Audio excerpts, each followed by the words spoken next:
Creepshow Part 2. I never watched this in theaters, but I remember going to the video rental store and they had a poster of the movie on one of the walls. As a kid, I used to be deathly afraid of skeletons in movies. Strangely enough, I know since I watch horror movies. But the thing about it though, it never kept me away from watching those films. Actually, I became more curious, and I wanted to see it even more.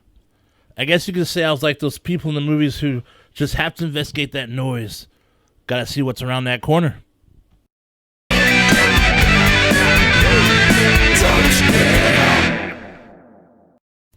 Creepshow 2, released in 1987, directed by Michael Gornick.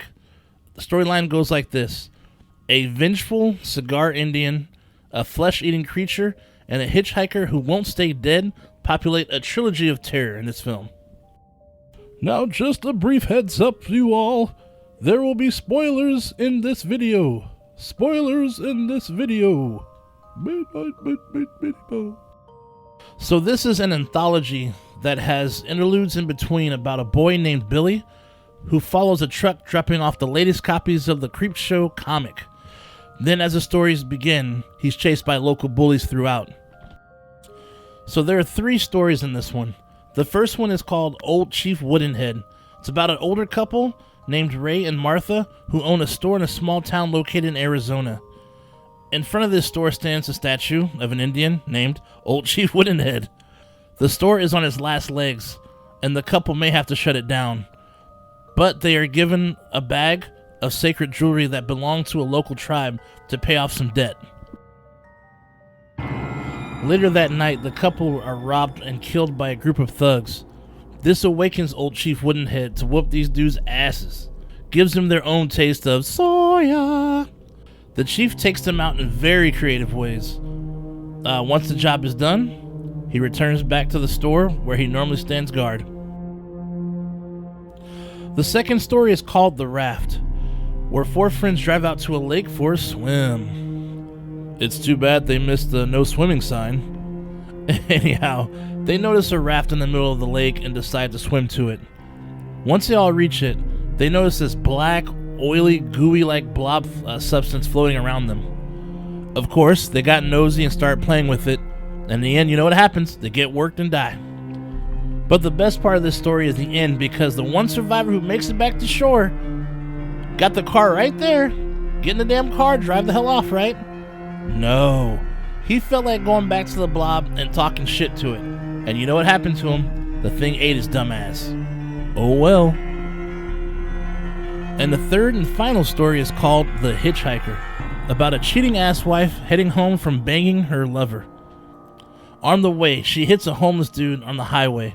Instead of checking on him and waiting for help, she leaves the scene. Her selfish ass is more worried about being accused of killing the man, and most importantly, she wants to make it home before her husband so she won't have to explain her extracurricular activities. Strange things start happening though. She starts seeing what she thinks is the homeless dude walking on the highway. She's not sure if it's real or her imagination. So, she goes for a ride, if you will, as she attempts to escape this guy. In the end, she finally makes it home. While she's in the garage, her worst dreams come true. This homeless guy returns and takes her out. Karma's a bitch. Remember when I spoke about the kid named Billy in the beginning? Being chased by the bullies? Well, let's just say those bullies got their just desserts. I feel the overall moral to every story is there are consequences to everything you do. Don't do stupid shit, then stupid shit won't bite you in the ass. This film was originally slated to have 5 stories, but due to budgetary reasons, 2 of them were cut out. But one of the stories made it later on into the Tales from the Dark Side movie, and it was called Cat from Hell. There have been 3 total Creepshow films. While the first 2 had Stephen King and George Romero involved, the third installment had nothing to do with the previous 2 aside from the name. Plus, it was really bad.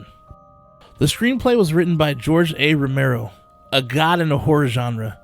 This is the dude who's responsible for zombie horror kids. Ever hear of Night of the Living Dead, Dawn of the Dead, Day of the Dead? These are the films that started that subgenre. We also have special effects guru Tom Savini starring as the Creep. This dude has done special effects for a lot of good movies, man. A lot of classics.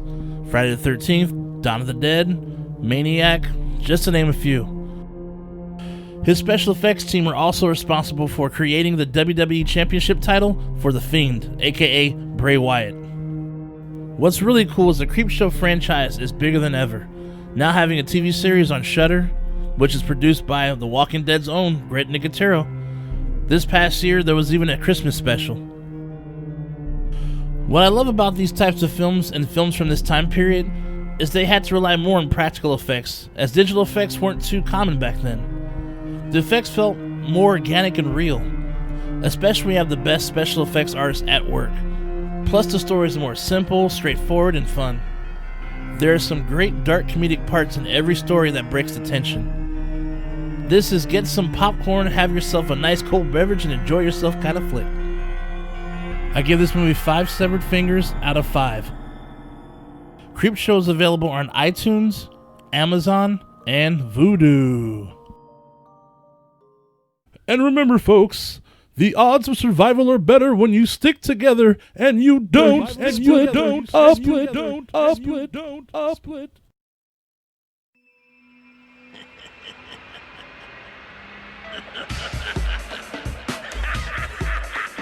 Don't forget to like and subscribe.